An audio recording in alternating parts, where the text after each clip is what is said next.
Egunon, que viene a ser buenos días, porque en algún lugar del mundo siempre hay un vasco para decirle egunon, ya sea en Australia, en Chile o en cualquier otro lugar del universo. Bueno, estamos con presente, sí, joven. VG siempre me pillan en la. Siempre me pillan por ahí en el. Me pillan por ahí en las comunidades huellando por ahí. Ya saben, papi. Ando siempre por ahí huellando. Sí, en principio la razón de este conversatorio era porque en el último directo en el canal Paz Mundial, en primer lugar se empezó hablando algo de un tal Amenofis, que es mejor no dejarle gatos para que juegue, porque puede acabar mal, hay que proteger a los animalitos.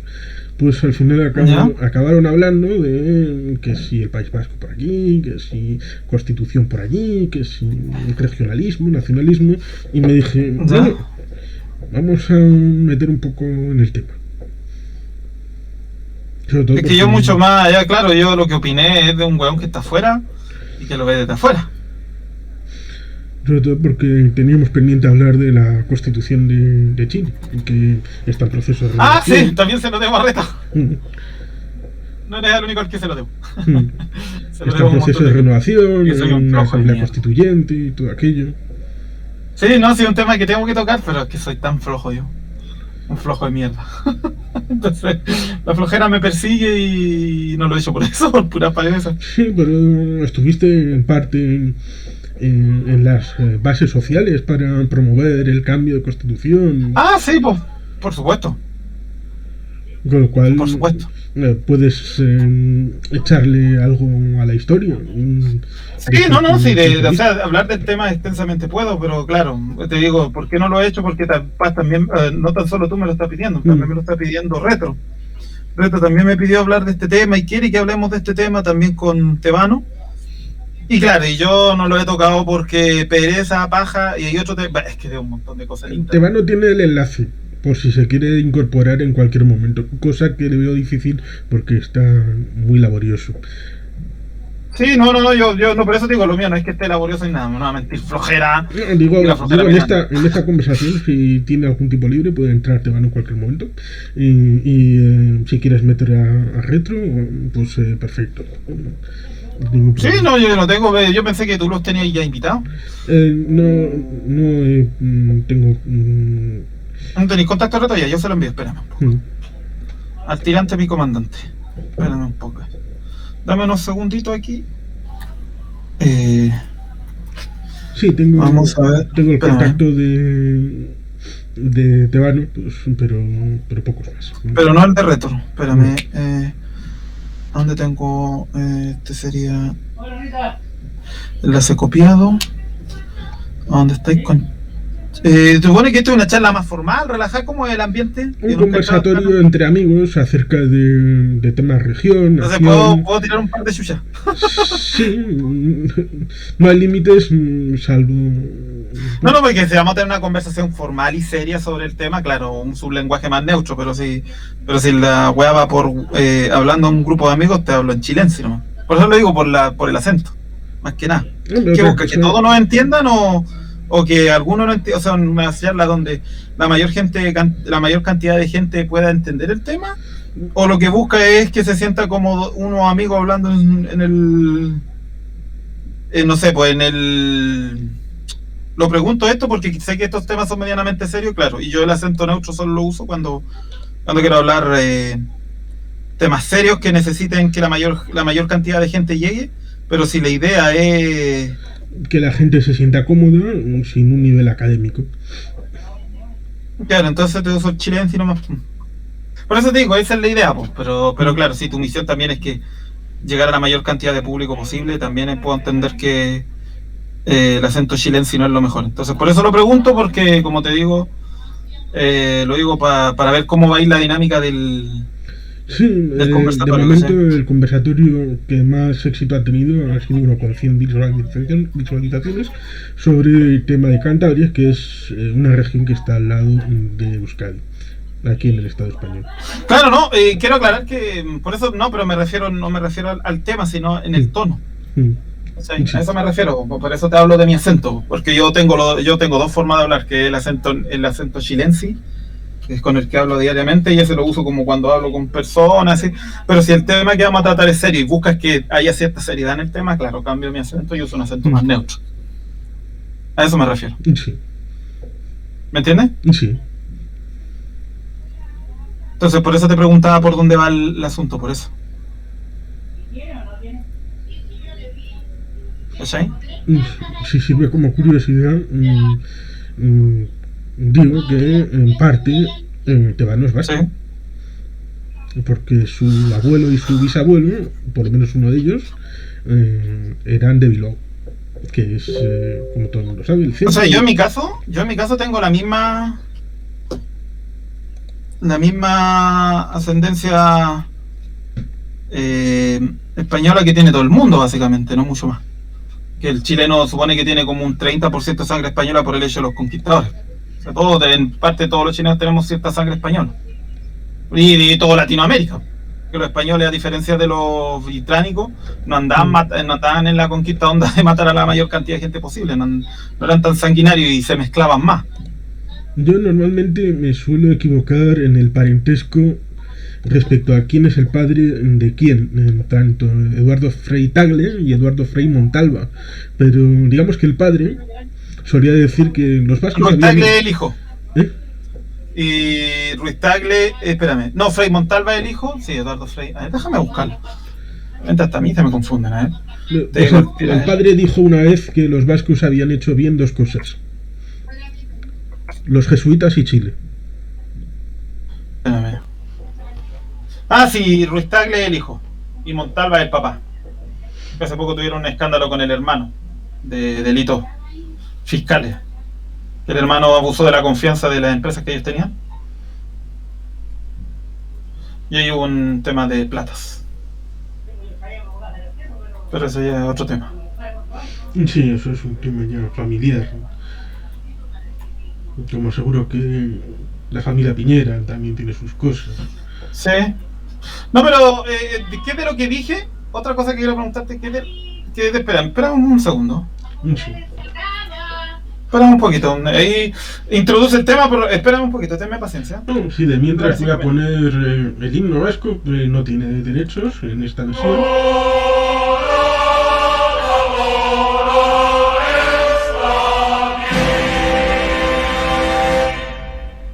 Un bonito himno nacional, cantado por un coro de aquí, de Algorta, llamado Huachalal, y que fue escrito en su letra por Sabino Arana Goiri, padre de la patria vasca, fundador del Pacto Nacionalista Vasco. Himno que tiene letra que al momento se recuperará de manera oficial. Uno de los himnos nacionales más bonitos del mundo.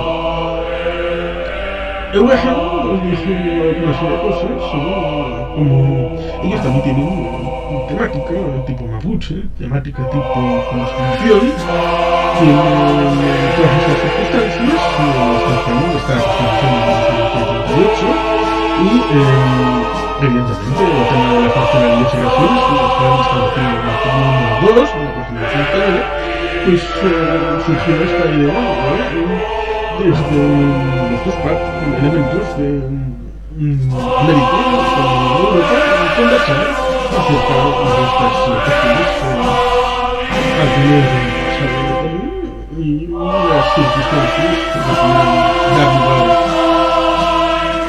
a conversación. Mi guacho, voy a ir a comprarme un poco más fácil. ¿Sí? Como esto lo está grabando, después editan las partes nomás y era. Vas editando porque te lo subí después, esto no estamos en vivo. ¿O no? Sí, lo subo después. Tipo, me imaginé que esto lo estáis editando. No, yo no suelo editar nada. No tengo ni idea. Bueno, ahí en todo caso tu canal ahí hace, pero voy y vuelvo. Voy y vuelvo, voy a ir a comprar y vuelvo. ¿Ya? Vale, sí.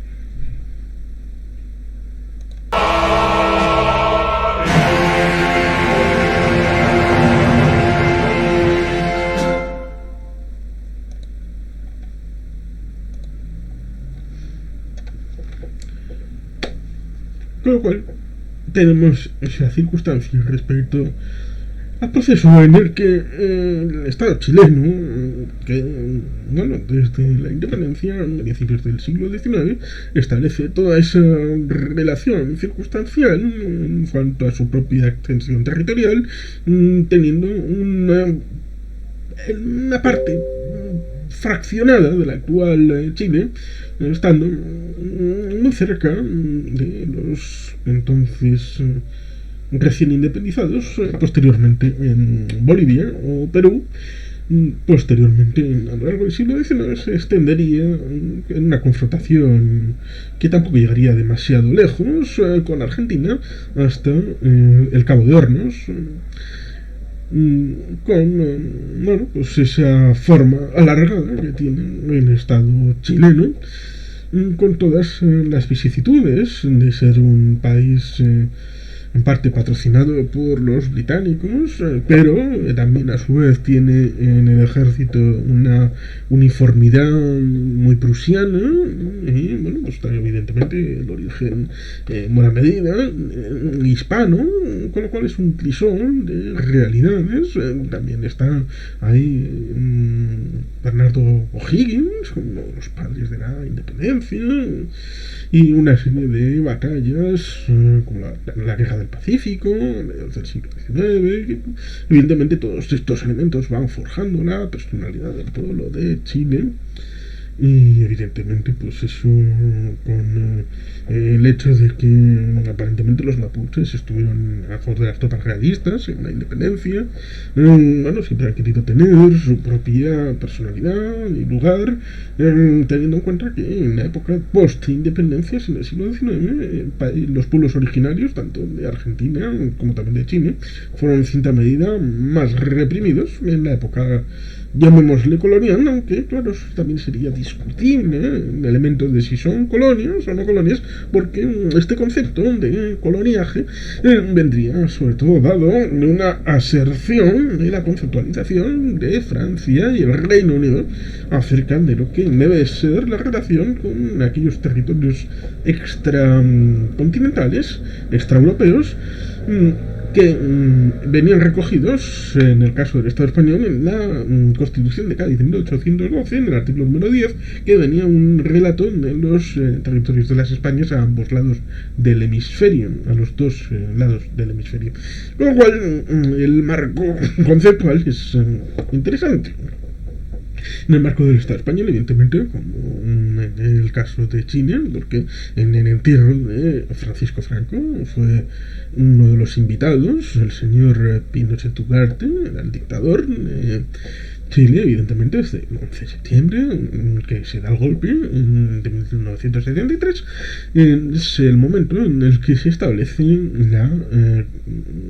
el inicio de la dictadura sobre unas bases pintorescas, como era el asunto de tratar de derribarle de manera oficial a través del cuerpo legislativo, pero al no tener una mayoría suficiente, y esa frustración se derivó en que las fuerzas de centro derecha vienen en cierta medida arrastrada por voluntad o por dejarse llevar por los intereses económicos, por vías extralegales que dieron a la luz el golpe de Estado del 11 de septiembre de 1973, teniendo una forma de cocer a fuego lento ese cambio de sociedad acerca de otro elemento que pudiera dar pie a una sociedad distinta de la que había permitido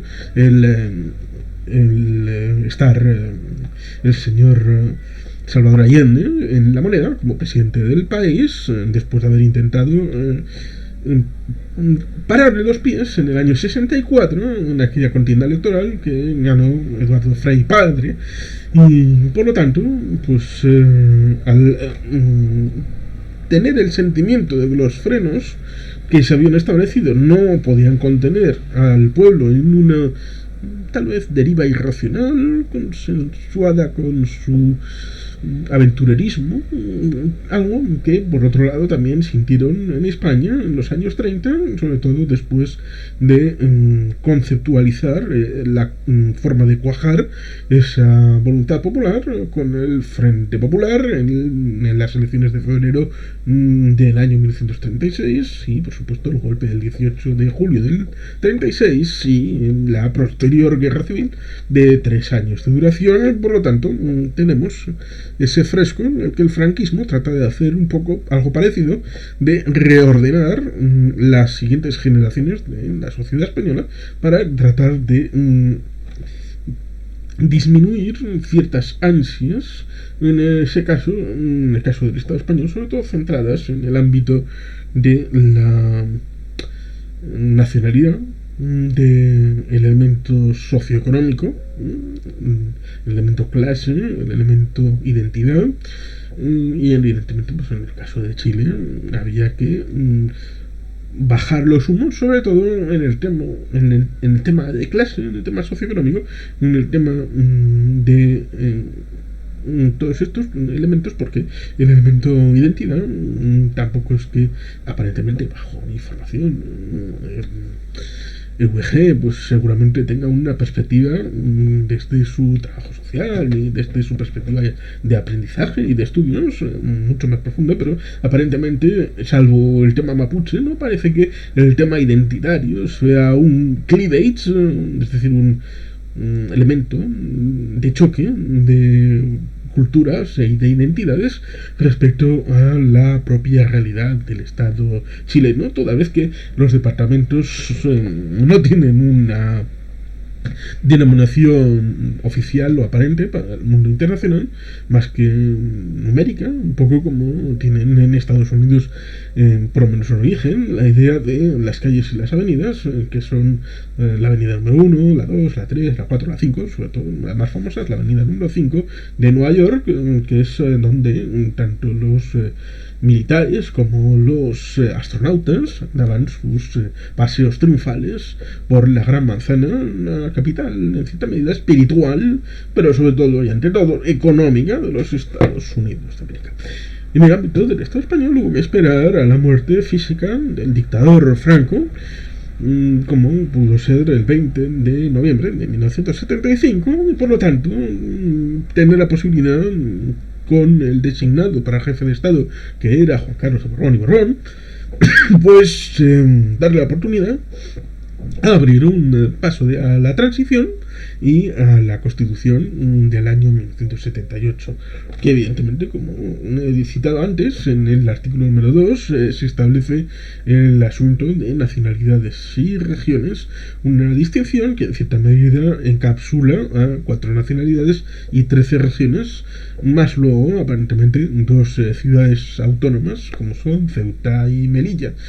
Y evidentemente otros elementos que estaban encima de la mesa pero que fueron deliberadamente apartados, como es el tema fundamentalmente del Sáhara Occidental y la traición del anterior jefe del Estado, el señor Juan Carlos de Borbón y Borbón, que cesó en sus funciones el año 2014 cediendo su corona a su hijo Felipe VI, alias el Leticio. En el caso de Chile, sabe todo el mundo que hay un procedimiento de elección presidencial para sexenios con una no reelección inmediata. Por ejemplo, antes el señor Sebastián Piñera, este es su segundo mandato. Bachelet, la señora Bachelet, que está en una institución de las Naciones Unidas, pues también tuvo 2 mandatos. Y hubo una serie de luchas porque la Constitución de Chile es de 1980. Si bien es cierto que ha habido una serie de remodelaciones con el paso del tiempo, sobre todo a partir del año 1989-90, en el que entró en funcionamiento todo aquel asunto de la campaña por el no, dirigida por el señor futuro presidente Ricardo Lagos, que después del año 90 fue el primer presidente, fue Patricio Aylwin, y después Ricardo Lagos. Claro, había un elemento respecto a la concertación del Partido Socialista con partidos de cariz democristiano, pero enfrentados al régimen, y digamos que se dejó la vía libre para que el funcionamiento un tanto bipartidista del ámbito chileno, aunque no sean dos partidos, sino bicoalicionista, podría inventarse el palabra. Digamos que no se abrió, sino que dejó el campo libre a los que no estaban dentro de ese cogollo, en el que, como digo, presentaron primero entre el año 90 y el 94 a Patricio Aylwin, después estuvo en ese sexenio hasta el año 2000 Ricardo Lagos, y después entró Eduardo Frei.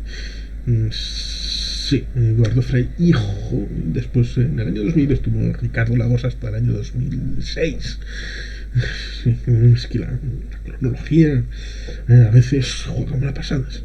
Bueno, pues estuvieron ahí dirigiendo los designios del país una vez democratizado, porque hubo una campaña que en principio pintaba mal respecto a la transformación del país de la dictadura a la democracia, en tanto en cuanto la pregunta a la que se sometía el referéndum, la dictadura, daba la idea de si el pueblo de Chile quería la continuidad de Augusto Pinochet Ugarte, cuya familia aquí al lado, en Plencia, tiene un caserío.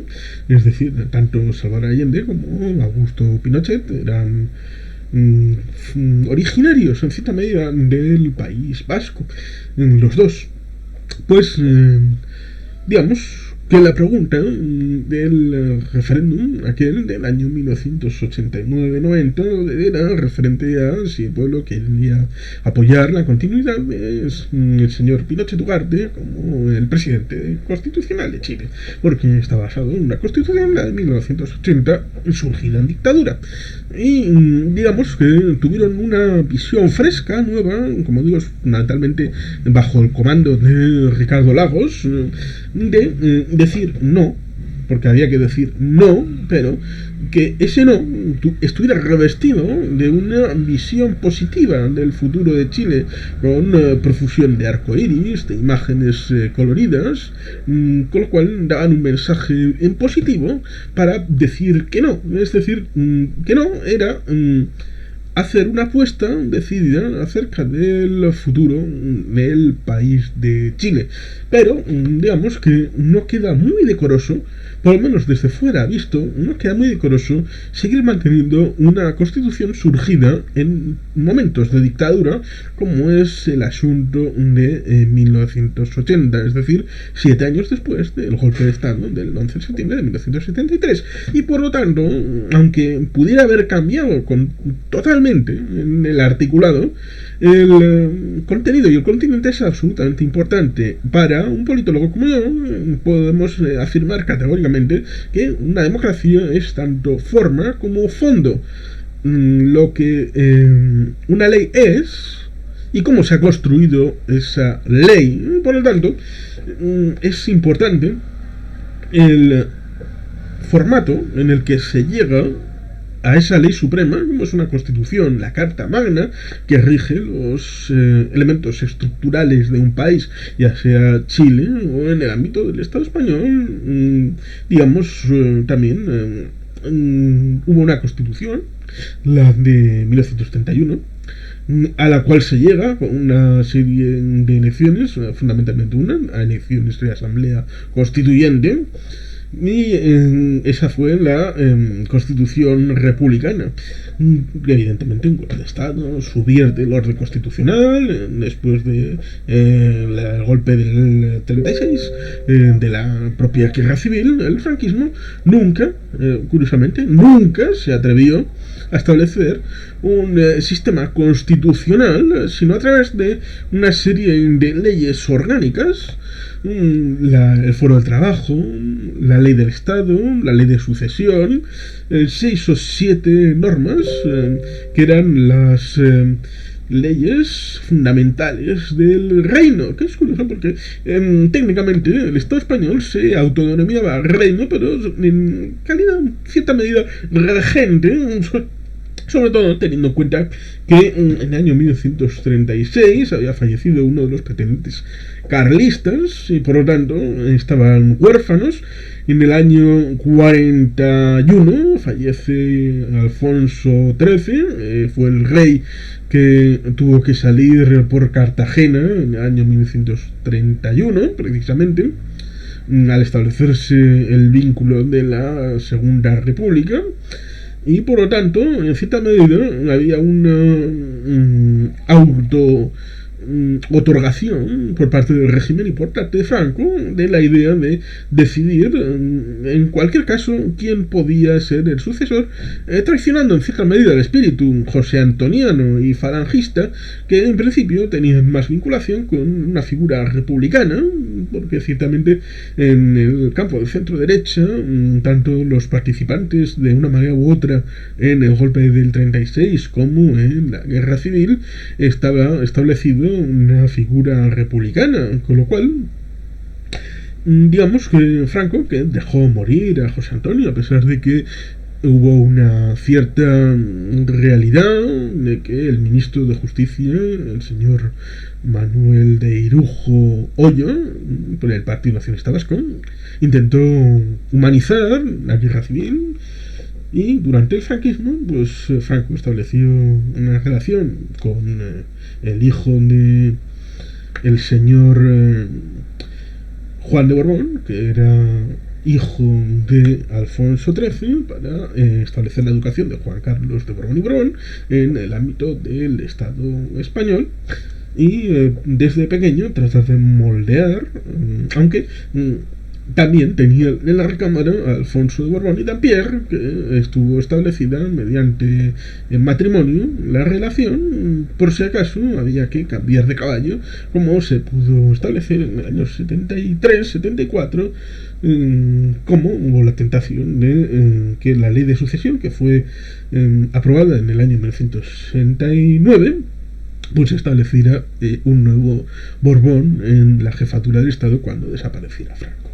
Un Franco que en el año 1968 echaría del país a Carlos Hugo, uno de los descendientes de la línea carlista, y que falleció en el año 2010, dejando su lugar a Carlos Javier I de Borbón-Parma, otra de las ramas Borbón, que digamos que tiene una cierta vinculación con la casa del Real de los Países Bajos. Ya mi guacho regresé. Oye, creo que hay un directo en Pan Mundial. No lo sé. ¿Y quién abrió ahora en Pan Mundial? Más encima no se fijó que tiene mi nombre.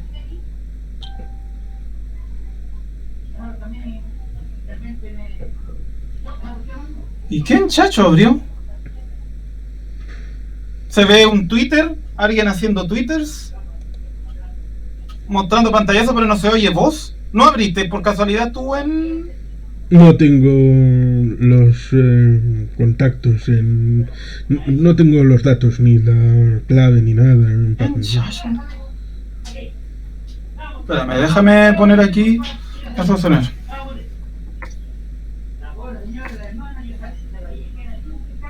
Espérame un poco, déjame resolver este problema. Sí, pone como que estás tú. Sí, pone como que soy yo no he abierto el directo.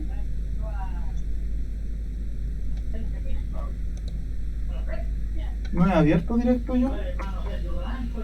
Y yo soy inocente. Sí, tampoco eres tú, ¿cierto? No. Pero claro, aparece alguien hablando, mostrando unos Twitter. Sí, no he sido yo. Yo no he abierto el directo. No sé quién es. Espérame. Yo no.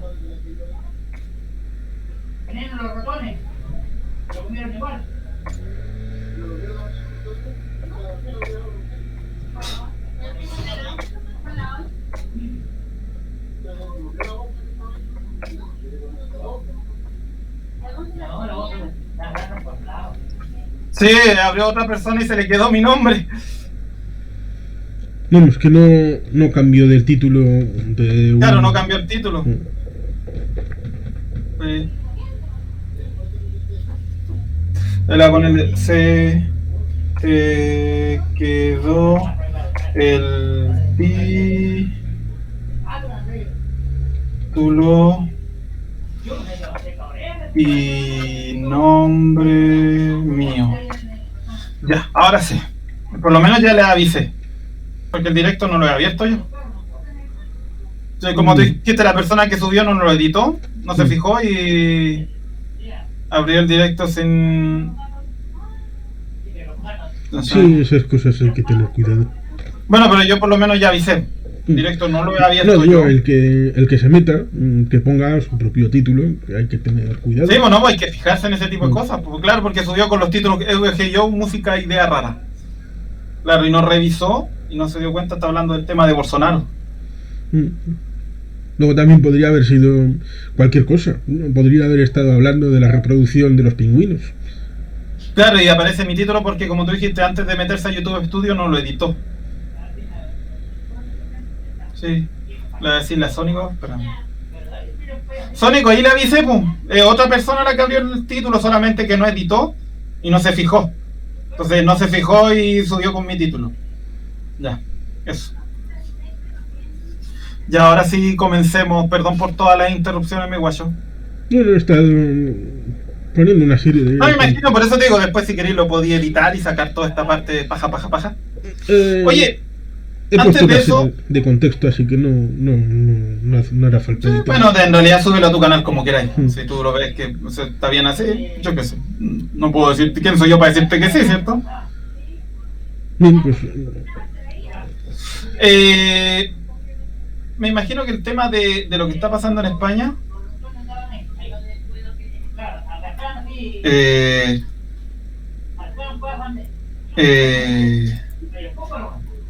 ¿cómo se llama?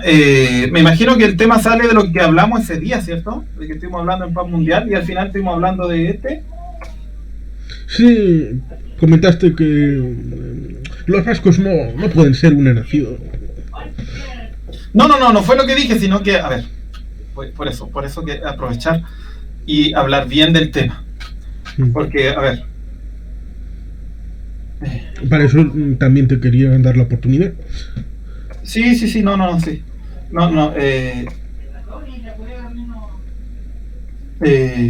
realidad, a ver, es que lo que pasa es que yo estuve en el directo de... sobre Amenofis. Claro, sobre Amenofis. No, espérame. Yo estaba en el directo de Alberto donde estaba hablando que a él le choreaban los nacionalismos. Y resulta que...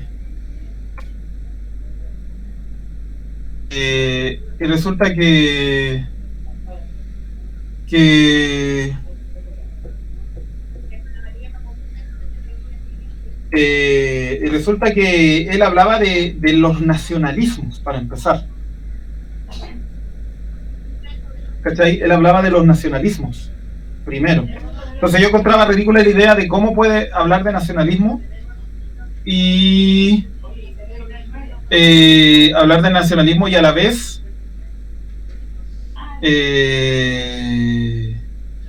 vez ¿cachai? Hablar de, por ejemplo, de la nación gallega o de la nación vasca cuando se supone que la nación es España. ¿Cachai? Sí, lo cual es un problema. Es un problema. Pero espérame, porque... entonces, espérame un poquito, déjame terminar bien mi punto para que quede bien. Sí, mejor.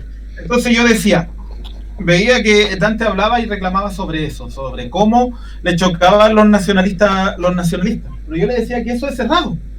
Hablar de los catalanes como nacionalismo en realidad es equivocado. La palabra correcta es nacionalismo. Perdón, regionalismo.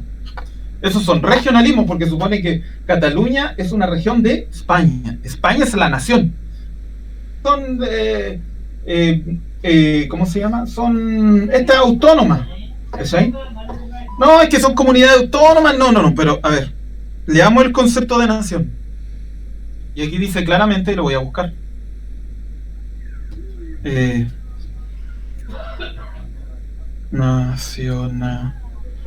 Nacionalidad.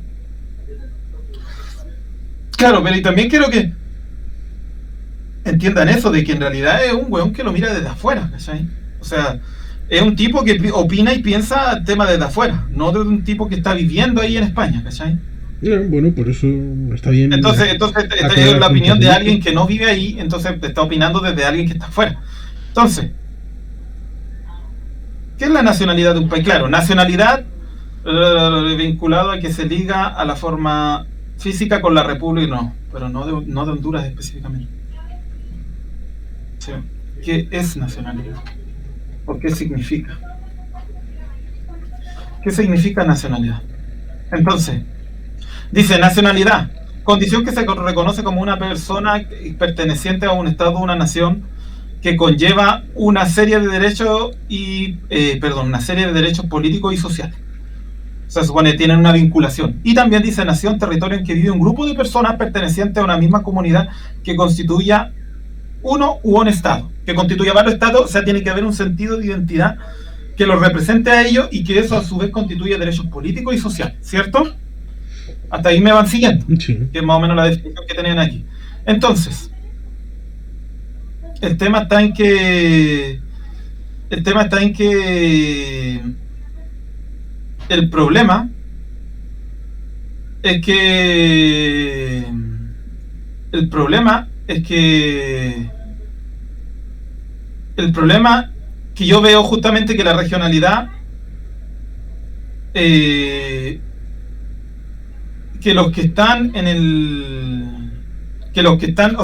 los regionalismos son tan fuertes en España que muchos se ven como nacionalismo. Entonces yo decía, desde afuera, por eso digo, un tipo que opina desde afuera.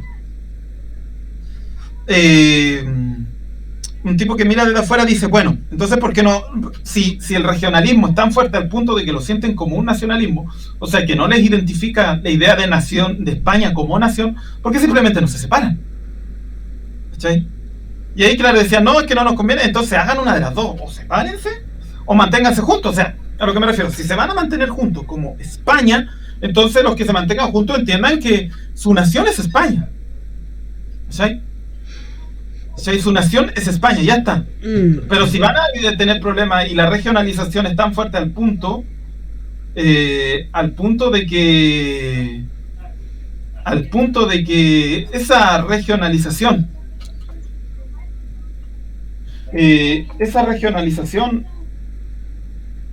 lo lleva a tener una idea de nación, entonces sepárense. A lo que voy yo, a un hueón desde afuera, mira, si quieren mantener la idea, o sea, si la idea de nacionalidad española no los identifica y la regionalidad en ciertas partes tan fuerte, bueno, sepárense, ya está. Pero si siguen manteniendo juntos, entonces los que se mantengan juntos entiendan la idea de que la nación es España y que Cataluña o el País Vasco o los gallegos o las otras regiones entiendan de que entonces son una región de España. Porque, por ejemplo, aquí en Chile pasa que yo, por ejemplo, soy curicano, ¿cachai? Pero mi nación es Chile, ¿cachai? Entonces yo soy chileno. Eso, obviamente tengo mi identidad regional, que es el hecho de ser curicano, pero mi nación es Chile, ¿cachai? Entonces era como, hagan una de las dos. O se identifican con la nacionalidad de su región y transforman su región en una nación, pero si quieren seguir siendo España, entonces mantengan la idea, ¿cachai? De cómo, decídanse, ¿por dónde va a ir la cosa? ¿Cachai? Ese era más bien, no era tampoco que tuviera una opinión tan derecha, si yo vivo afuera, es insisto, de un hueón que está afuera, que no tiene nada que ver con el tema y que simplemente opina por el hecho de estar afuera. Por eso quería aclarar el asunto. Que digamos que precisamente ese sería el elemento central, como diría mi amigo Ullate Favo en su libro Españoles que no pudieron serlo, que crea el nacionalismo español, que es el auténtico separatismo. Y además podemos incorporar a la reflexión el asunto de que hasta Amadeo Saboya, rey de las Españas, porque en las propias monedas hablaba en plural, digamos que el primer rey de España sería el siguiente, es decir, Alfonso XII, Se hablaba en plural, sobre todo antes de la Pepa de 1812, estableciendo las Españas de los dos hemisferios. Porque había una serie de estructuras que eran exactamente iguales en la península como en las Américas. Con lo cual, por eso se puede entender que no son estrictamente colonias los virreinatos, sino partes de España fuera de España. Luego, con la independencia, se trasluce la creación de nuevas naciones, como por ejemplo la nación chilena. Por eso la nación chilena puede tener una forma más o menos estructurada, porque surge bueno, en ese momento en el que también está... Bueno, aquí en Chile también antes existía lo que se llama... antiguamente las regiones de Chile, antes de que se formara Chile, también había un regionalismo nacionalista donde decían vamos a Chile, y Chile era Santiago, pero después Chile con la centralización logró imponer su idea de nación y finalmente fue la que revoló por el resto de... Digamos y terminó... Fundamentalmente en tierra de los vascos hasta el siglo XIX había dos ejes fundamentales, como son el señorío de Vizcaya, con capital en Bilbao, y el reino de Navarra, con capital en Pamplona. Ambos dos tenían fundamentalmente un sistema propio que no te sonará el nombre, que es la foralidad, pero si te hablo de derecho constitucionario de origen británico, que es la base fundamental de su constitución no escrita, igual te soluciona más la cosa.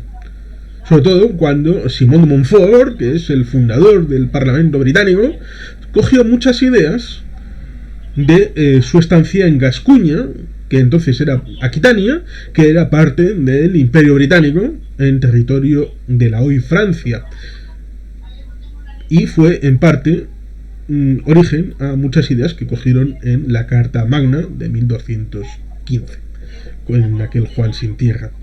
Por ejemplo, también podemos hablar de que el señor John Adams, segundo vicepresidente de los Estados Unidos y primer vicepresidente y segundo presidente después de George Washington, a través del embajador Gardoqui de las Españas, bueno, el rey Carlos III hizo de intermediario para poder favorecer mucho más que los franceses, porque la gente se mira mucho en el general Lafayette respecto a la independencia de los Estados Unidos, pero España tuvo mayor presencia, sobre todo cuando en aquel momento se establecía la dialéctica de la guerra.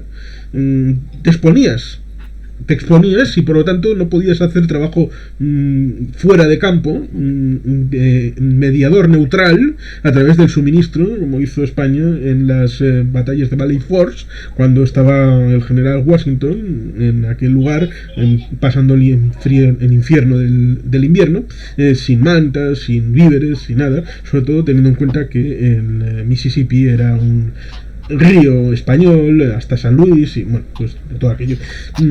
Digamos que el señor John Adams, para establecer la Constitución de los Estados Unidos, hizo investigación en Europa, y uno de los lugares por los que pasó fue Bilbao, estableciendo la foralidad como parte de su inspiración para la Constitución de los Estados Unidos. Es decir, la foralidad de los vascos, que en el caso del señor Vizcaya viene no escrita, pero más o menos en dialéctica del siglo XI.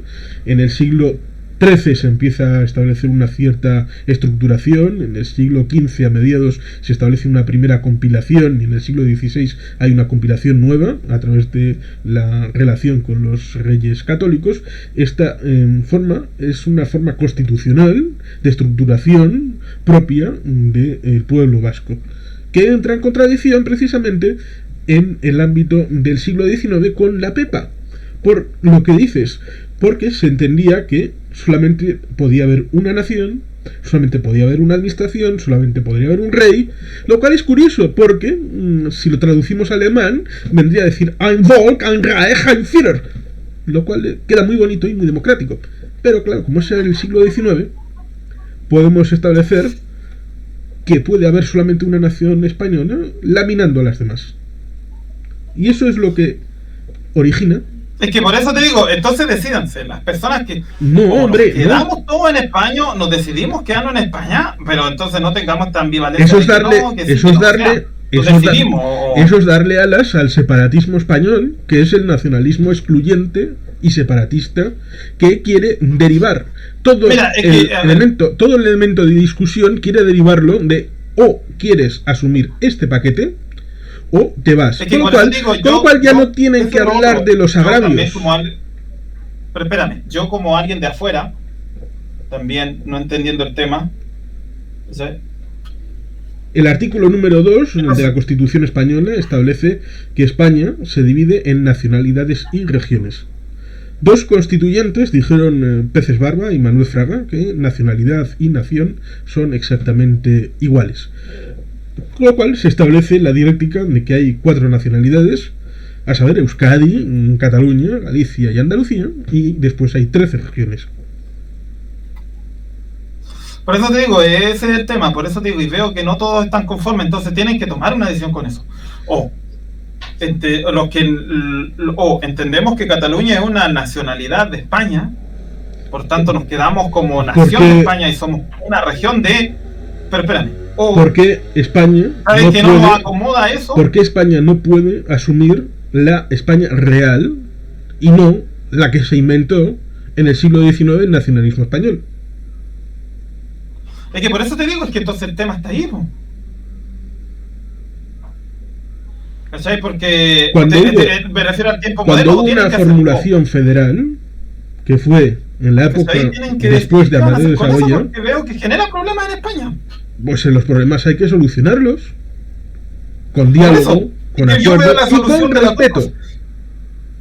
No, yo con respeto, pero creo que las dos soluciones son eso. O se deciden a ser españoles, o se separan, ya está.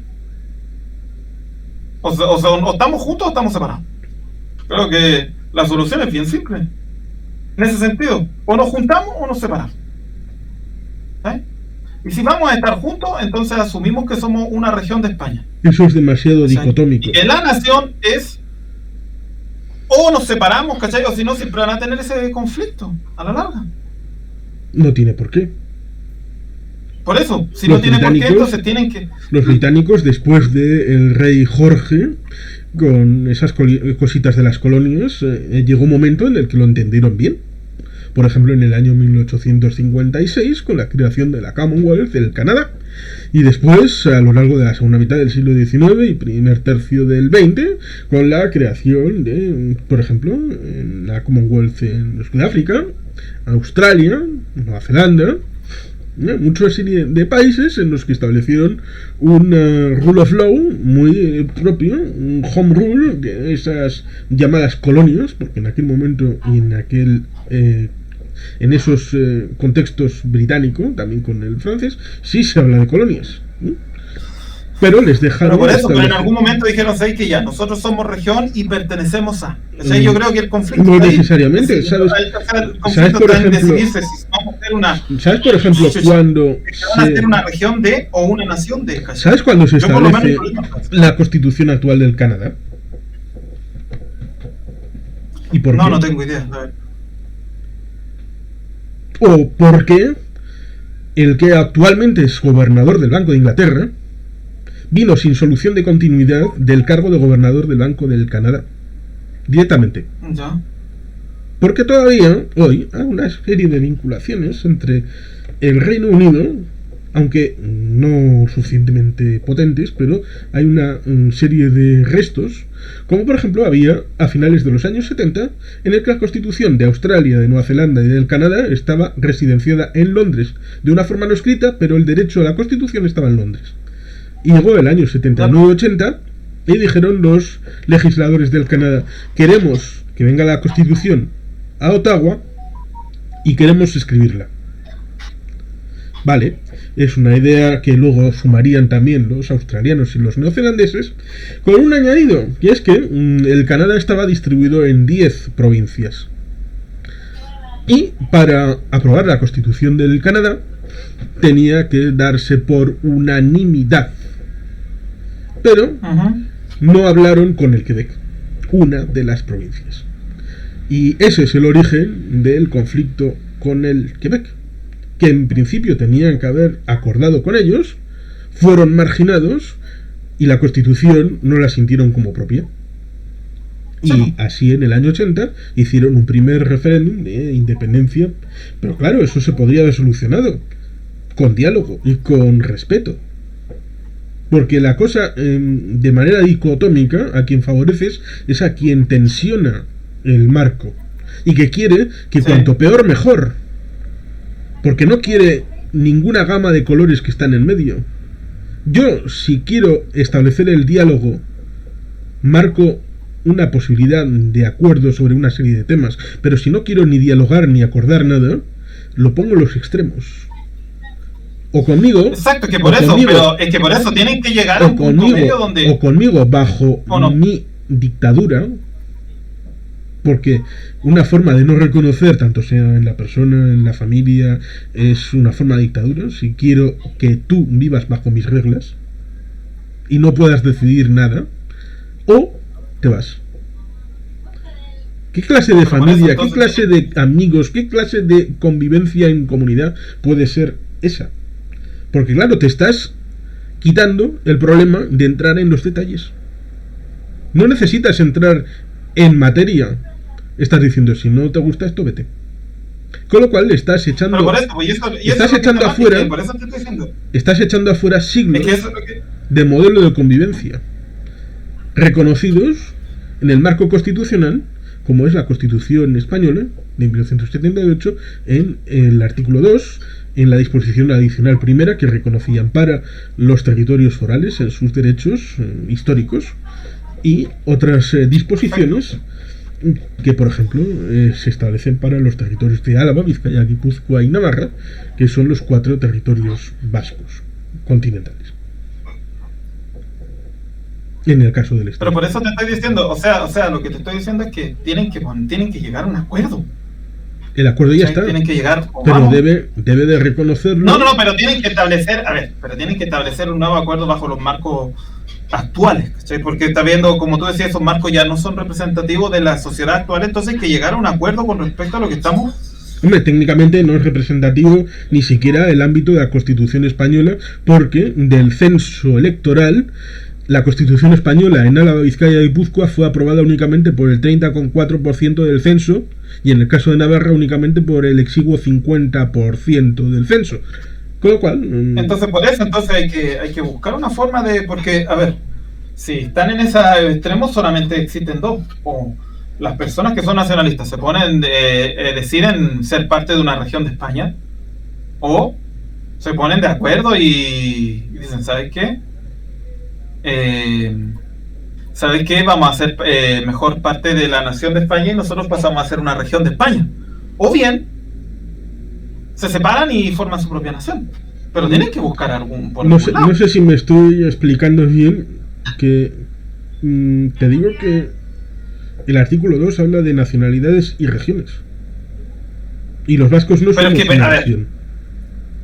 La diferencia entre nacionalismo y regionalismo se establece en que un regionalista cree que su marco territorial es una región únicamente bajo elementos culturales, folclóricos. Son parte, claro, y que tienen una identidad en común con identidad no, sino lo que veo aquí, ¿no? Elementos culturales, legal, obviamente. Música, artesanía, todas estas elementos identificativos. O sea, ser parte de una región también significa que se sostiene a una forma de que no necesariamente tiene que ver con la autonomía, porque no tiene que ver con el hecho de que si son autónomos o no son autónomos, sino tiene que ver con el hecho de cómo se van a mantener en el marco legal, ¿cachai? Pero el nacionalismo establece que en tu marco de referencia identitario, estructural, institucional, incluso aquellos que tenemos una lengua distinta, podemos pensar que somos algo distinto, aunque podamos... Por eso, si yo no le estoy diciendo eso, pero es que el regionalismo no significa que tengas que abandonar eso. Yo, por ejemplo, yo soy de la región de Chile y tengo mi identidad como curicano. Eso no significa que tenga que abandonar eso, sino que entiendo de que la nación es España y que pertenezco a España como nación. De eso se trata, que es diferente. Yo no te estoy diciendo que abandones tu identidad regional, justamente el regionalismo se trata de eso. Hombre, Nadie abandona su identidad yo lo regional. que te digo es que España... No, no estoy diciendo que abandones tu identidad regional, sino que el tema está en que tienen que ponerse de acuerdo, Yo porque te como digo dijiste, hay que división entre España los... no es una nación. Nunca lo fue. Pero por eso, pues, pero hay otros que... España nunca fue una nación. Entonces, ¿qué hacemos? España nunca Entonces, fue si una no son nación una nación, ¿cómo? hasta el siglo XIX, ¿Ya? que se lo inventó el nacionalismo español. Y ese inventarse el nacionalismo español fue precisamente causa directa de las independencias americanas. Pero entonces, ¿qué hacemos? Debería aprender el Estado español, como aprendió, por ejemplo, el Imperio Británico, de que España puede ser un constructo plurinacional. Por ejemplo, después del Brexit, cuando cogiste al primer ministro David Cameron, cuando hizo la primera declaración delante de Downing Street, justo al día siguiente, habló de 4 naciones. Que se pondrían de acuerdo las 4 naciones. Es decir, Irlanda, Gales, Inglaterra y Escocia. Y no tuvo ningún problema en hablar de un Reino Unido plurinacional, aunque luego se traduzca en algo completamente distinto a lo que pueda pensar un español.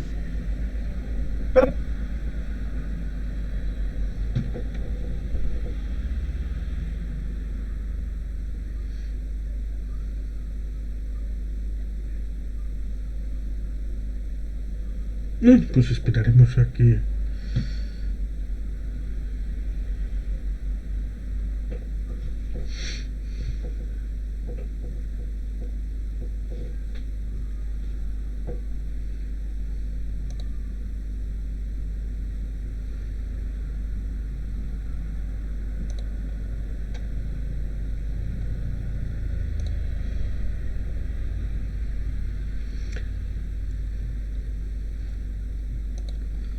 Supongo que es la diferencia de contexto, de concepto, hablando con el mismo término, pero con diferente contenido y significante.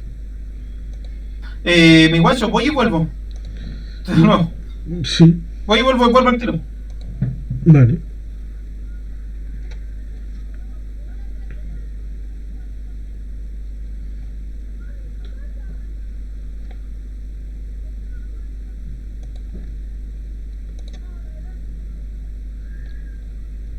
Digamos que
podemos, si es posible,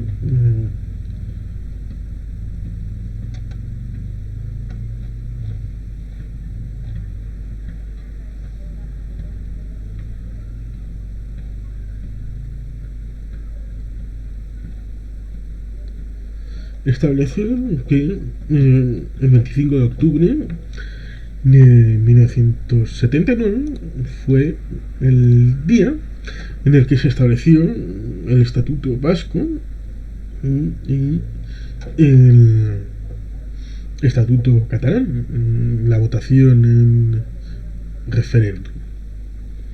Pero hubo un largo camino hacia ese estatuto. A lo largo de los meses, años y siglos se ha convenido en llamar historia a la evolución de los hechos que se suceden a una colectividad.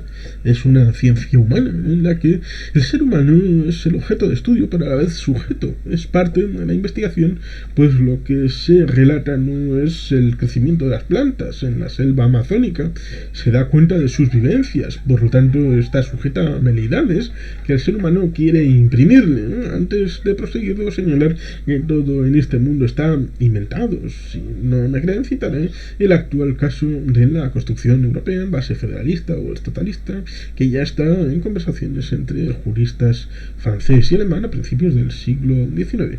Pero este apasionante tema no es el asunto del debate, es la historia reciente de mi pueblo, y como tal advierto que es nuestra historia, y como tal es verdadera.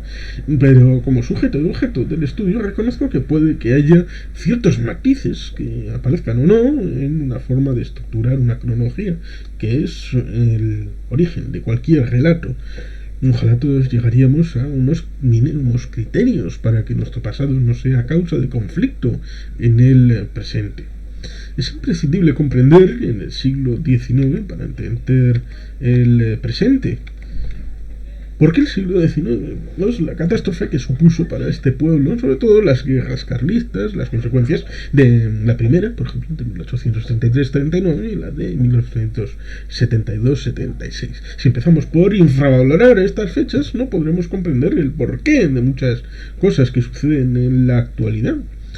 Nos baladí lo que comento. Pues en los Balcanes sucede tanto de lo mismo con el Imperio Otomano y las guerras napoleónicas. Es un punto de ruptura, como lo supusieron en 1200 y 1512 anteriormente con las conquistas de las así llamadas Vascongadas y el reino reducido de Navarra. Euskadi es una realidad, como señalan diversos autores en sus libros de literatura vernácula surgidos en los estados tras la invención de la imprenta de Gutenberg y con la implantación del protestantismo, que traduciría a la lengua del vulgo la Biblia. Y así fue que en el resto del reino de Navarra, al norte del Pirineo, empezó a editarse a mediados del siglo XVI libros en lengua vasca, es decir, en euskera, en el que se recogía lo que era el país tal y como más tarde diría Sular en su libro, y disponía del fuero, algo que terminó bruscamente en el siglo XIX. El fuero vasco se ha venido a señalar como algo del pasado, algo superado y ligado al antiguo régimen. Eso no es entender lo que supuso el fuero. El fuero se asemeja a una constitución de nuestros días. En el 1524 se redactó el que vino a llamarse fuero nuevo, se hizo en Vizcaya, pero fue modelo para Álava y Guipúzcoa. Una de las claves a considerar es el tema del feudalismo, que no tuvo implicación en el territorio vasco, pues una de las claves de este pueblo es su igualitarismo. Incluye que todos somos hidalgos, signo de igualitarismo ante todos los órdenes de la vida, la justicia y el trabajo. Un feudalismo vasco jamás existió. Ahí tenemos una primera piedra de toque que diferencia al vasco del resto. En el entonces naciente reino de España, los fueros nacían de las ciudades. Aquí vemos que no es así y surgen del campo, de los pueblos y ante iglesias, delante de la iglesia, aunque luego de aprobarse el fuero fue aceptado como propio por las villas ciudades. Aquí incardinaría el acuerdo de Concordia del señor Vizcaya de 1630. En la redacción de los nombres no existía ninguna dirección ni distinción en cuanto a título, tal y como sucede hoy. En esa redacción del Fuero Nuevo de Vizcaya, a comienzos del siglo XVI, en el que la máxima figura del país actualmente es el Lendakari. Pero nadie le llama al ilustrísimo señor Lendakari de Euskadi. La razón de estar en castellano aquel texto es que los que deberían aplicarlo lo iban a leer en su idioma, es decir, en Valladolid, decir en castellano, y que tenía que jurarlo era el rey de Castilla, lo cual es curioso para cualquiera que pueda verlo desde el exterior, la idea de que el rey de Castilla podía ser lo que quisiera, pero hasta no ir a Guernica con la ruta juradera. Ese cuadro es representación de uno de los pasos a través de Morga de la ruta juradera del señor de Vizcaya, que iba a serlo, que venía como rey, pero no le reconocían como señor hasta que no jurara el código legal del país, es decir, los fueros vascos. En cuanto a la justicia, solo citaré un par de notas de color que podría poner los pelos de punta a más de uno. Primero, era un tribunal en Valladolid el que juzgaba a los vascos, pero tenía la obligación de jurar en base al código legal vasco, no el castellano. Aparte está el paso foral. Se prohíbe la tortura a todo vizcaíno vasco, como la azpeitiarra del Quijote, la aplicación de la tortura, tanto en su tierra como fuera de ella. Prohíben que a vizcaíno alguno se le dé tormento ni amenaza de tormento, directa o indirectamente, tanto en Vizcaya como fuera de ella. Todos iguales, pero hay más. Se prohíbe el embargo de los bienes, lo cual es interesante. Y si un vizcaíno cometía un delito, estuviera donde estuviera, debía ser juzgado únicamente por el Tribunal de Vizcaya, situado en Valladolid. En cuanto a la política, los vecinos elegían a sus representantes. En Vizcaya, los junteros representaban a sus pueblos. En Guipúzcoa, los miembros eran nombrados directamente por los vecinos y representaban a los hogares según el número que lo componían, y tantos otros detalles que por cuestión de espacio no señalo. Era un cuerpo legal muy avanzado a su tiempo y que incluso hoy en día podría considerarse como progresista, algo que el propio Karl Marx llegó a decir de la foralidad vasca, que era un elemento casi plenamente democrático. La cuestión problemática es que al hablar y al haber sido adoptado por un sistema como fue el absolutismo en España, en el caso de Vascongadas y Navarra, se le llegó a asociar a tal desde el punto de vista de los modernizadores españoles y europeos, sin ni siquiera leerlo, dado que está escrito en un castellano antiguo y barroco. Y es así cuando llegó la uniformización desde Francia, hasta entonces conocida como Reino de Francia y de Navarra. Durante y tras la Revolución Francesa se propusiera su eliminación, tal y como venía estipulado en la Constitución de Cádiz de 1812, pues la peculiaridad vasca solo era preocupación para vascos, y a veces ni siquiera tanto. Hay varias formas de contar lo que viene a continuación, una comprometida, otra pues desde el punto de vista españolista. No es cosa de hoy, siempre ha sido así. Vamos. En 1873, primer año clave, muere Fernando VII, el último rey en jurar los fueros vascos para las 4 provincias del sur del país, de los vascos como tal consideradas. Su sucesora no confirmó los fueros. Así los fueros vascos, quizás siguiendo una zanahoria, apoyaron a Carlos, el pretendiente, y figuraron en la guerra hasta 1839, el siglo XIX. Y aquí llega la madre del cordero, pues se firma el llamado abrazo de Vergara entre el general carlista Maroto y el cristino Espartero. Y se firmó lo siguiente. Artículo 1. Se confirman los fueros de las provincias vascongadas y Navarra sin perjuicio de la unidad constitucional de la monarquía. Aquí comienza el choque de trenes, puesto que eso suponía que lo tradicionalmente considerado como legal, esto es que los vascos no serían lo que quisieran, se rompía totalmente. Es un principio del fin de los fueros. Hay quien señala que después de esto hubo una lucha entre vascos, entre fueristas y liberales, que es la distinción que ha venido siendo tradicional desde entonces en nuestra tierra. Una dualidad, o que venían la realidad de unas gafas ligadas a la monarquía y otros que veían como una soberanía para el pueblo, pues podía ser y vivir de una manera que siempre se había hecho. Esto es como vascos, con un pacto con la corona. Eso sí, tampoco eterno. Durante ese siglo se dice que se sucedió la mayor autonomía que ha podido tener jamás las provincias vascas y que jamás había habido unión formal entre ellas, y menos aún con Navarra. Pero basta con echar una mirada atrás como juicio y sano criterio de ecuanimidad para fijarse en las cosas que han unido esos territorios a lo largo de la historia.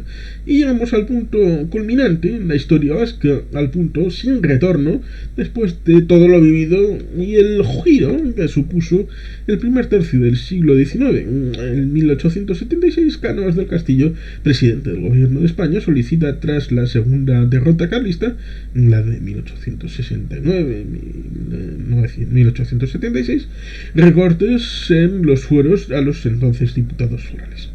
Y estos se niegan, siendo el caso más sobresaliente el caso de Sagarminega, diputado general de Vizcaya, y se han creado instituciones como la de los éuskaros en Navarra o en la misma Vizcaya, la sociedad Euskal Herriaca, bueno, personalidades como Shao o Campión preceden el surgimiento de un vasquismo político que trata de recuperar esos derechos y libertades perdidas.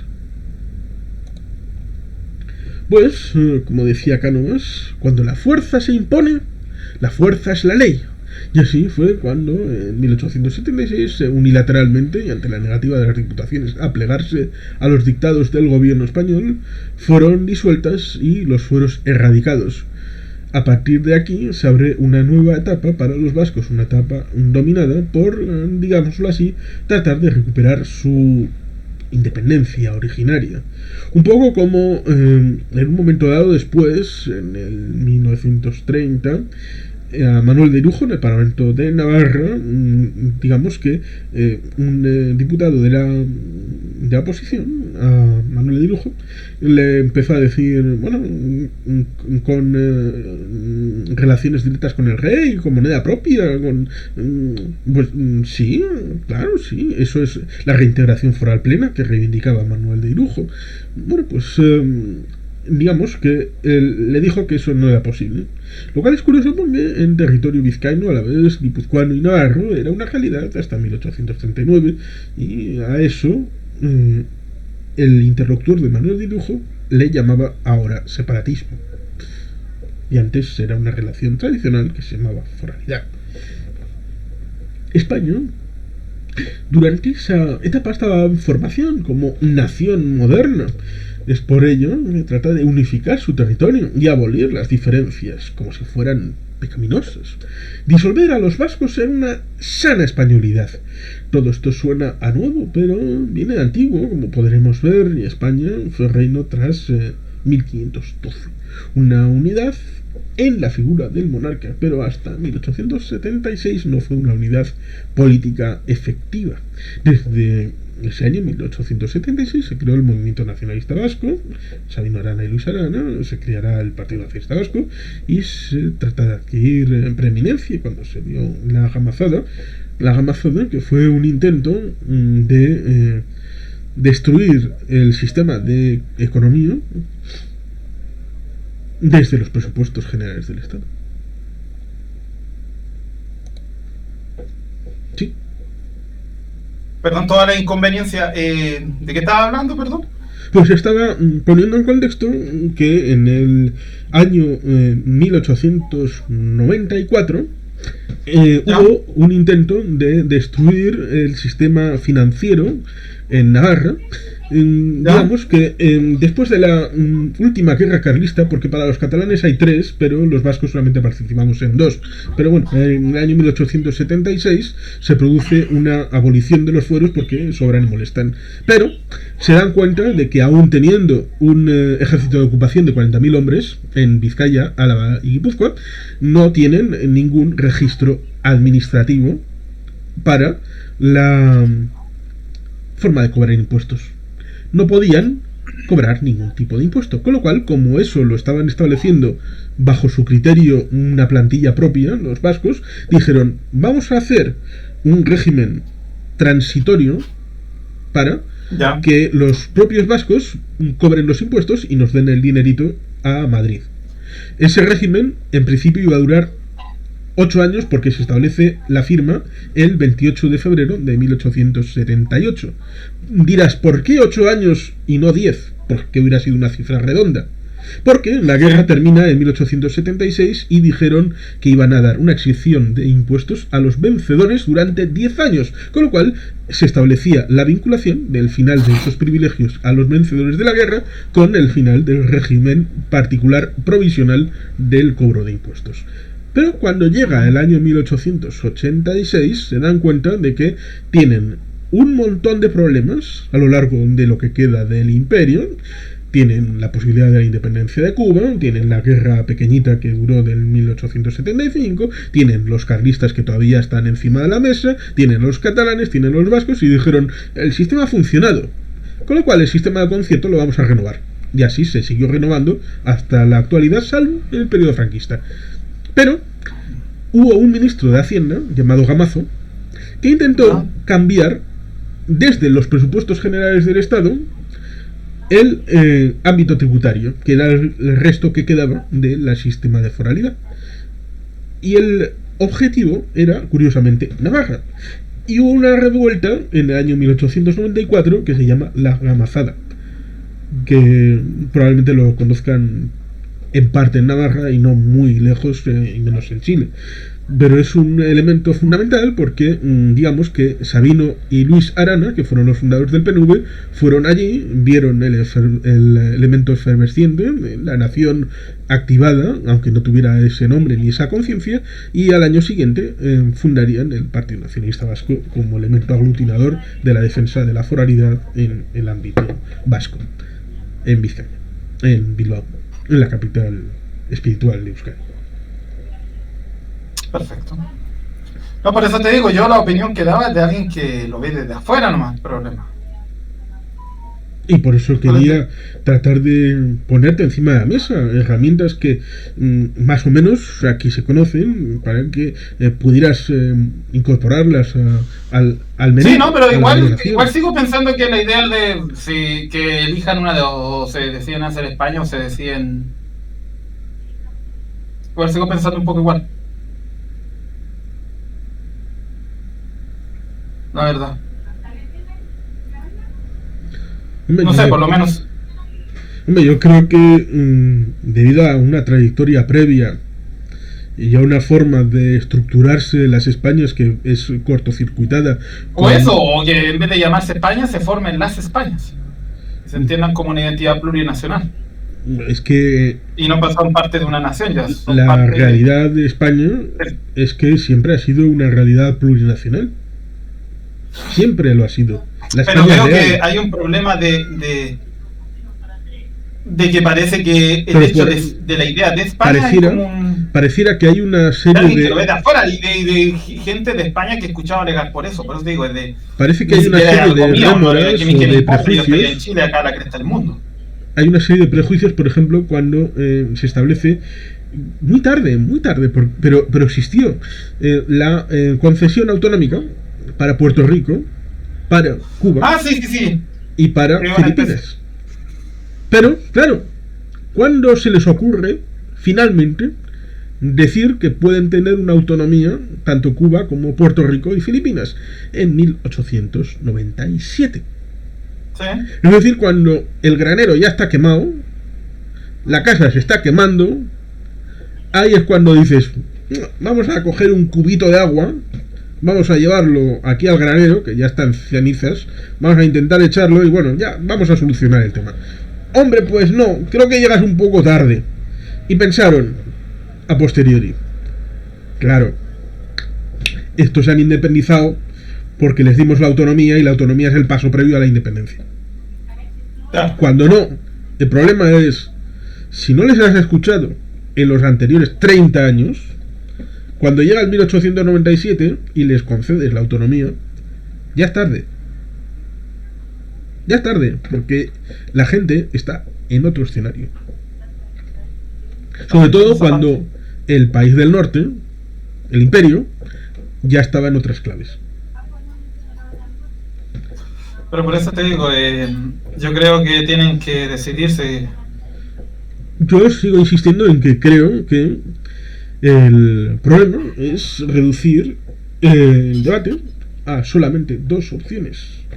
Que le estás haciendo el juego al que tienes enfrente y que no quiere entrar en detalles, no quiere entrar en los matices, no quiere entrar en las problemáticas, un poco como lo que pasó en el tema catalán, que digamos que ha habido dos presidentes que han ido a Madrid, a la Moncloa, con motivos de agravios listados, con epígrafes, uno con 46 y otro con 23, y claro, como estaba el asunto de, bueno, ¿queréis la independencia sí o no? Bueno, pues con lo cual no vamos a entrar en ninguno de los epígrafes, así que independencia sí o no. Yo digo que no tenéis derecho a la independencia, así que no tenemos nada que hablar. Adiós. Hombre, me imagino que ves algún problema ahí, ¿no? No le puedes decir, no, sí te entiendo. No les puedes decir a los españoles, o eres español bajo mis reglas, o no puedes ser español. Claro, por eso te digo, y ese es el problema, que veo que no hay una claridad con qué es España para empezar. ¿Qué es ser español? Vamos a definir qué es España. Podría hacerse como se hacía antes, por las Españas. ¿Cachai? Es justamente lo que te decía. Pero pónganse de acuerdo. ¿Cachai? Si quedamos a hacer las Españas, bueno, nos quedamos como las Españas, no hay problema. Pero decídanse. ¿Cachai? No estén jugando a esto de no, que sí, que no, entonces... Es que hay gente que está vinculada en cierta medida a movimientos como Vox, que aplauden con las orejas que haya gente, por ejemplo en Puerto Rico, que organicen movimientos para volver a ser parte de la madre patria. Pero claro, ¿qué oferta le puedes hacer a alguien de Puerto Rico para que mantenga su identidad dentro de España y que a la vez se la intentas negar a gallegos, vascos, catalanes, por no decirlo también, canarios? Son cosas que no cuadran, no encajan en ninguna forma. Y por eso es importante que la norma suprema no solamente esté bien hecha, sino que sea luego respetada. Porque a veces parece que cuando haces una constitución de 169 artículos solamente gustan media docena. Sí, por eso te digo. ¿Cómo está el proceso de creación de la Constitución? Lo único que escuché, relativamente bien. Lo último que escuché fue cuando invistieron a la presidenta de la Asamblea Constituyente. Así que creo que me he perdido bastante. Sí, no, pero todo va relativamente bien. Dentro de todo va bien. Dentro de todo va relativamente bien. Entonces, pero por ahora, claro, es que el proceso todavía es muy pronto para decir es victoria en cualquier contexto. ¿Cuál es el cronograma que debería de seguir? Claro, va bien como va acorde a lo planeado, como dicen por ahí. ¿Cachai? Va acorde a lo planeado, por así decirlo. ¿Cachai? Sí. Entonces hasta ahora va bien. A pesar de que muchos sensacionalistas quieren, no, que estamos destruyéndose. Y de que hay intereses de ciertos grupos políticos de arruinar el proceso. Pero dentro de todo va bien. El proceso va bien. Sí, está siguiendo la continuidad que debe seguir nomás. ¿Cachai? Sí. Pero por eso te digo, dentro de todo va bien. Sí, por ejemplo, cuando se hicieron los trabajos de la Constitución Española de 1978, la vigente actualmente, hubo también momentos en los que había grupos de interés para que descarrilaran las cosas. También hubo sus exclusiones porque el Partido Socialista no era monolítico. Estaba el PSP, Partido Socialista Popular, de Tierno Galván, que luego acabaría siendo alcalde de Madrid, y era una rama completamente distinta. Y para tratar de que no participaran y que en la Constitución solamente hubiera un Partido Socialista, solamente uno, digamos que pusieron unos límites a la participación de los grupos parlamentarios que, claro, como el PSP tenía un diputado más que el Partido Nacionalista Vasco, pusieron tal límite que excluyeron de la ponencia constitucional al Partido Nacionalista Vasco. Con lo cual no se puede decir que sea nuestra Constitución. Pero luego pusieron a 7 padres de la Constitución.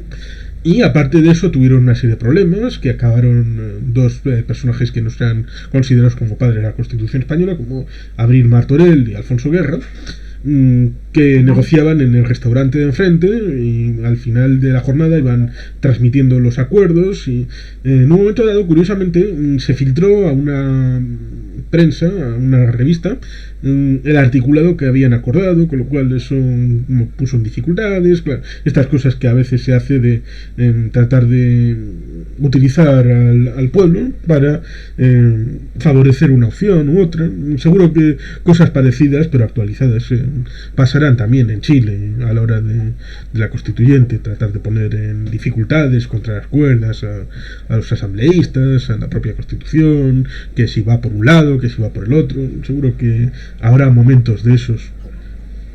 Sí, no, como en todas partes. Por eso te digo, no, pero hasta ahora va como tiene que ir nomás el proceso. El problema es cuando después una constitución que sí debe tener un procedimiento especial a la hora de establecerse y a la hora de modificarse, pero digamos que hay un elemento problemático en el Estado español respecto a la forma de reforma de la Constitución y a la forma de participación del pueblo. Dos ejemplos.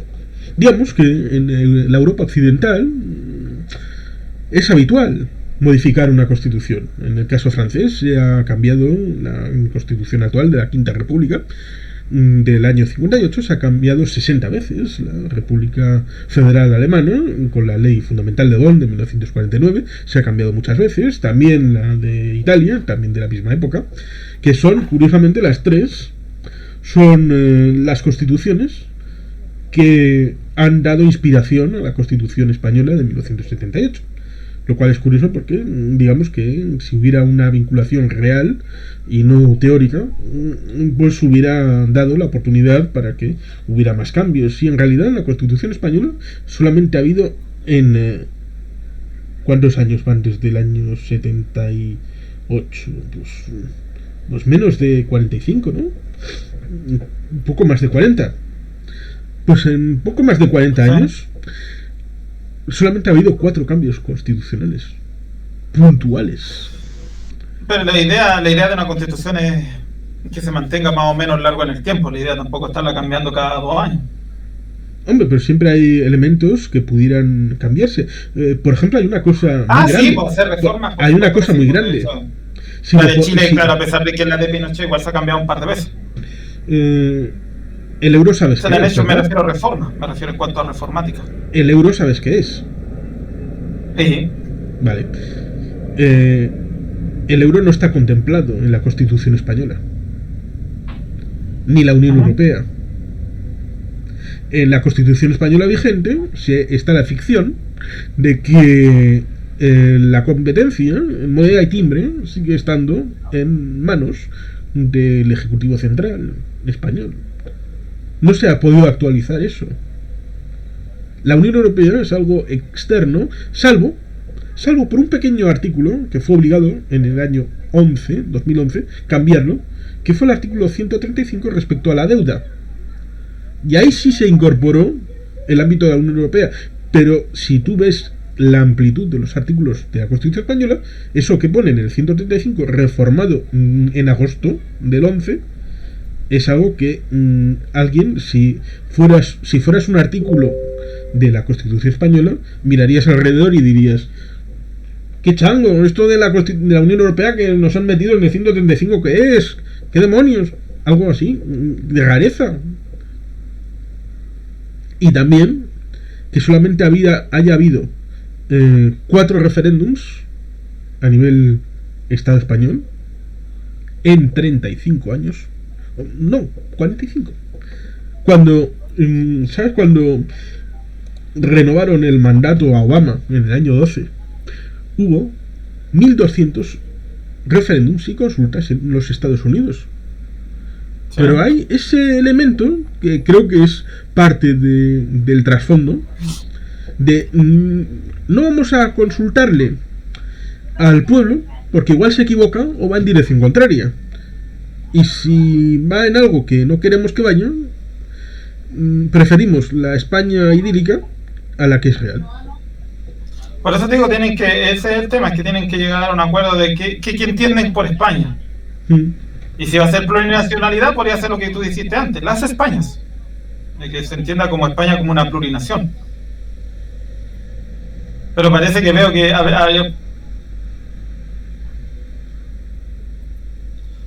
hay gente que le estorba la idea de España como nación, ¿cachai? Porque fue impuesta. España como nación única fue creada e impuesta, curiosamente, por una idea traída de Francia, de la Revolución Francesa. No era tradicional en el ámbito peninsular ibérico. Por eso digo. Esta idea del jacobino, del centralismo, del unitarismo, como si tuviera que ser todo unificado. Es algo contrario a la razón. Por eso digo, tiene que aparecer lo que decías tú antes, por volver a las Españas. Y eso también regularizarlo, que significa que hayan Españas y no una sola España. También significa cosas legalmente. Claro. Y quizás eso es lo que a algunos grupos no les conviene. Lo que implicaría legalmente ser Españas. Porque también veo que los separatistas tampoco van por separarse de España en el sentido que uno entendería. Bueno, me imagino que igual hay grupos separatistas que sí buscan eso. Claro, es que terminológicamente se podría decir que los separatistas... Nos quedamos más España y formémonos. Es que ¿quién sería el separatista? ¿El que impone su forma de ver el mundo? Porque por eso te digo. Fuera esa la definición, aquel que quiere construir una España uninacional, ese sería un separatista. No, me refiero, a ver, creo que aquí queda claro sí, en el sentido de que el separatista es obviamente el que quiere formar su nación fuera de la visión de España y quiere que su administración sea su nación. Ahí por ejemplo, que Cataluña no pertenezca a España, sino que sea Cataluña independiente, que por ejemplo no tenga que deberle nada a España o tener tratos con España, sino que directamente son ahí el mayor problema, y quien lo ha vivido de primera mano es Alberto, es que el liderazgo del llamado Procés nunca, jamás quisieron implementar la independencia. Y era de farol.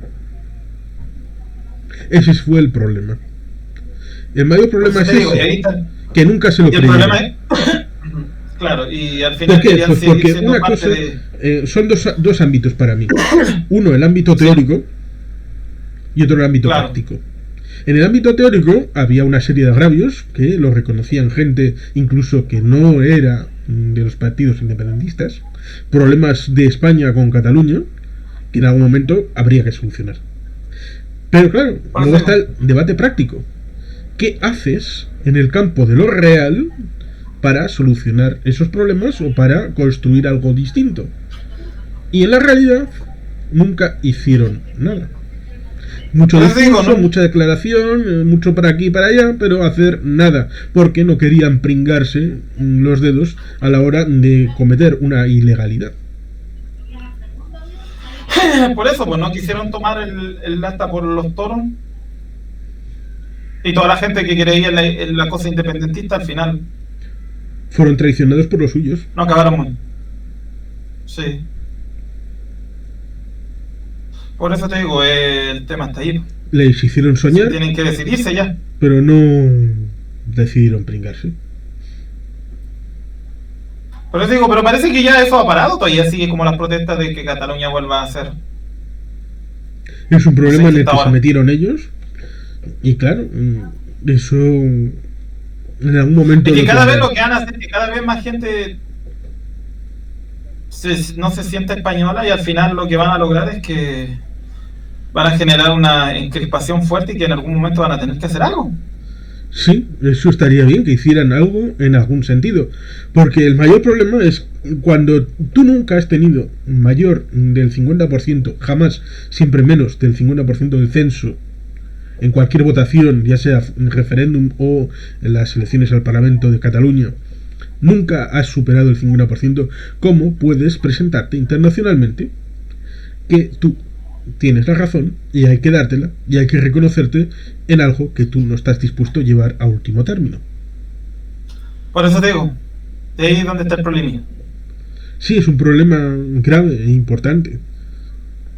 Pero eso va a encrispar especialmente, como te dijiste, a los extremos. Claro, citas a los sentimientos, los elementos emocionales, y eso es justamente lo contrario a la racionalidad. Pero eso puede generar problemas sociales fuertes el día de mañana. Ahí el problemilla. Mm.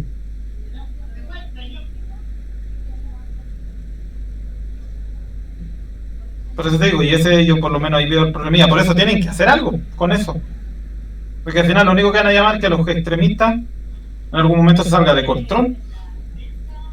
En el caso del proceso catalán, es hijo de ellos. Claro, ellos son los que tienen que mover fichas. Pero claro,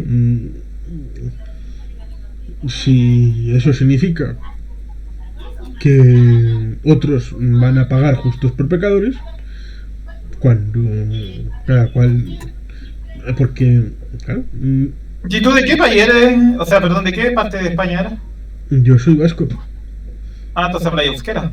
Bye. Ah, ya. Te callo. Claro, pues entonces...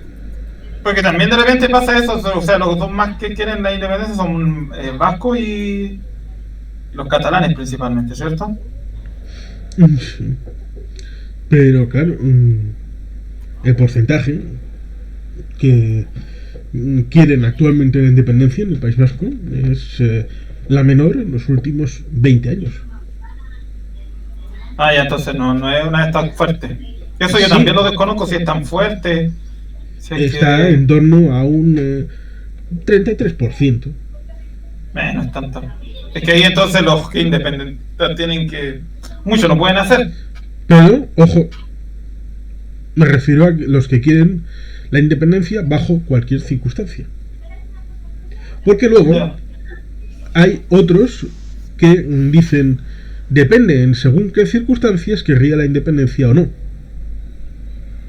Que junto con esos casi se llega al 60%. ¿Cuáles serían esas condiciones? No, eso es lo que habría que preguntarles a la ciudadanía. No se sabe. Nosotros tenemos un sistema de concierto económico para Álava, Vizcaya, Guipúzcoa y Navarra, en el que la hacienda entera, completa, está aquí, no está en Madrid. Todos los impuestos se recaudan aquí y se gestionan aquí. Somos, en ese sentido, casi como un país independiente. Y eso viene de siglos y está establecido constitucionalmente. Claro, evidentemente, si les quitas la hacienda a los vascos, probablemente fuera un motivo evidente de independencia. Pero claro, estarías fastidiando la convivencia y creo que convivir es un valor supremo. Sí. Aparte de la violación de la Constitución en varios apartados, con lo cual sería una violación de la legalidad. Por eso digo, el tema está ahí, pues, pero yo desde mi punto de vista de alguien de afuera que no entiende nada es que se pongan de acuerdo. Veo que hay una gran cantidad, la mayoría de la gente lo que quiere es cambiar la idea de nación de España. O somos plurinacionales o o somos plurinacionales y en vez de ser España nos declaramos como las Españas, somos parte de, pero no somos una nación española, sino que somos las naciones españolas, ¿sí? Donde cada España tiene su propia nación, ¿sí? O derechamente ellos crean su propia nación y nada de España ni mierda, sino que simplemente forman su propia nación y ya está. O se entienden de que son una región de España y que la nación es España. Es que es curioso porque están apropiándose de mitos y están reconstruyendo el pasado en base a... Bueno, es que claro, casi siempre se hace la historia, en buena medida, es explicar el presente a través del pasado. Utilizan ejemplos como el famoso Blas de Lezo, defensor de Cartagena de Indias en el siglo XVIII. Sitúan el Cano, Legazpi, descubridor de las Filipinas, ¿cómo era el del Tornavieje? No recuerdo ahora el nombre, pero también era guipuzcoano, el inventor del Tornavieje, porque había posibilidad de ir desde las Américas hasta Filipinas, pero luego para volver de Filipinas hacia Acapulco pues había que inventar un nuevo elemento para leer el viento. Era difícil, y hasta que llegó este señor, que era guipuzcoano y era jesuita y bueno, también era navegante. Pues toda esta gente que lo hacía en base a una especie de contrato sobrevenido, que era después del árbol malato, que es un árbol, ejerce un poco de frontera. Aquel que iba a servir a las Fuerzas Armadas Españolas lo hacía cobrando. Ajá. El español medio iba voluntario. En una época en la que, por ejemplo, en la Guerra de Sucesión de 1700 a 1714, en el bando austracista de Carlos, digamos que el general, el líder, pues era un francés, con italianos, alemanes, gentes de muchos países. Pero claro, esta gente, los vascos, que estaban bajo la corona de Castilla, de las Españas, lo tratan de hacer, incluso mintiendo, porque haciendo como que Blas de Lezo hace un discurso final a su mujer cuando eso fue absolutamente imposible, tratando de meter morcillas en la historia, como si en realidad estuvieran luchando por una España única, grande y libre. Pero claro, eso en algunos casos ha funcionado y la gente se lo ha creído, tratando de proyectar una visión del presente hacia el pasado. Y te dicen, no, ¿cómo van a independizarse los vascos si son los españoles de primera hora?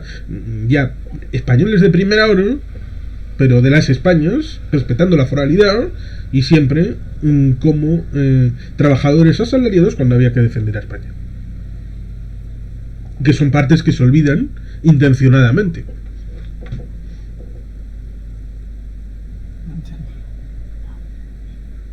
Pues digo, entiendo, al final tienen que hacer algo porque si no... Sí. ¿Retro ha dado señales de vida?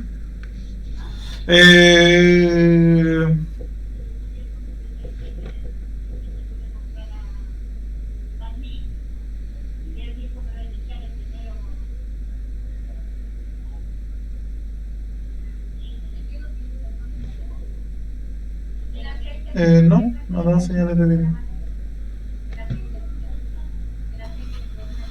No me van con las señales de vida, no ha dado señales de vida mi amigazo.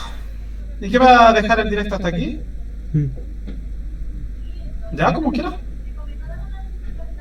Bien. Si quieres, cierra nomás. Bien. Dale la despedida, bueno, aquí se despide su compañero, no sé qué. Pues ha estado bien poder conversar. Sí, no ha estado bien, por eso digo, yo reitero, la visión que tengo, me mantengo más o menos lo mismo, o se regionalizan, o sea, no se regionalizan, entienden que son una región de España, por tanto la nación es España, o se separan de España, forman sus propias naciones, o hacían lo que hacían de entender que España no es una nación, sino que es plurinación, por tanto las Españas. Y eso también significa políticamente ciertas cosas.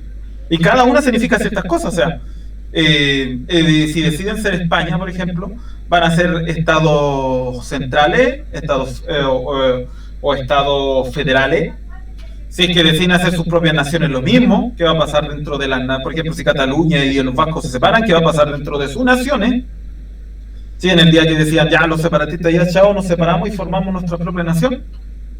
O la tercera de también lo mismo. Si es que deciden formar las Españas, eso significa que tienen un sentido de unidad. ¿Y cuáles van a ser esos sentidos de unidad? ¿Y qué significa ser parte de las Españas? ¿Sí? Pero ahora que, claro, agrego esa tercera opción. Serían como las tres opciones que yo veo desde afuera. Pero tienen que hacer algo, porque en algún momento eso va a encrispar. ¿Sí? Y los grupos más extremistas van a definitivamente cada vez tomar más fuerza dentro de lo que las acciones políticas. Entonces, yo te puedo añadir que normalmente se suele decir aquello de dos no pelean si uno no quiere. Pero hay un pequeño detalle. Y es que si uno quiere, puede comenzar un linchamiento. Por eso te digo, o sea, yo lo único que veo es que si no hacen algo, esto va a encrispar y en un momento de verdad va a generar problemas. Entonces tienen que decidir qué van a hacer. Juntarse de verdad, hablar con todos los actores y decir ya, ustedes desde ahora vamos a hacer España como una nación y por tanto ustedes son parte de España. Y España es la nación y ustedes son una región de España. B, ustedes deciden formar sus propias naciones. Por tanto, se disuelve España y cada parte separada, los catalanes por allá, los vascos por allá, los gallegos por allá, los otros por allá, los castillas por acá. O, tres, se decide cambiar la concepción de lo que es España y se forman las Españas, tal como pasaba antes. Y España es un conjunto de diferentes países. Entonces, pero tienen que tomar una decisión. No pueden seguir así. ¿Sí? Ese es mi punto, de que no pueden seguir así. No pueden seguir siendo esta cosa rara que España es una nación, pero al mismo tiempo resulta que no, que hay naciones dentro de España. Bueno, entonces, ¿cómo? ¿España es la nación o no es la nación? Pongámonos de acuerdo, es como, decídanse.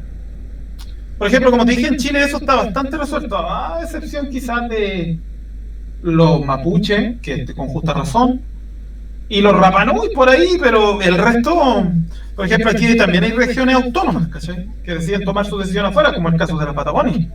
Ellos forman su asamblea y toman decisiones, y si al alcalde no le gusta, se lo pasan por los cojones, y ellos deciden formar sus propios gobiernos dentro. Y en varias partes de Chile pasó antes del proceso, antes del estallido social, y eso mismo generó el estallido social también. Entonces, de que no es decir, no, es que son autónomas y por eso la concepción de nación, no. Pónganse de acuerdo y definan esos puntos. Ese es como mi punto de afuera, tienen que definirlo. ¿Cachai? Mi punto iba más para allá, como que defínanse, pónganse de acuerdo. Como por lo menos yo desde afuera, un tipo que lo ve desde afuera, que nos vive en España, lo ve como esas tres opciones, ¿no? O como las tres opciones. O vuelven a ser las Españas, son las Españas, o se separan de España. Y ahí tienen que decidir. Pues veremos a ver lo que la gente pueda comentar cuando vea este conversatorio, así que... Sí, yo creo que hay que tener harto que evitar, porque hay partes ahí que están de más donde yo salgo, no sé. Bueno, pero al final el es tuyo. Tú después decides, supone que ahora estás grabando y después tú lo subís en un directo, ¿cierto? Ah, ya. Sí, no, estuvo entretenida la conversación, buena onda. La verdad es que estuvo entretenida.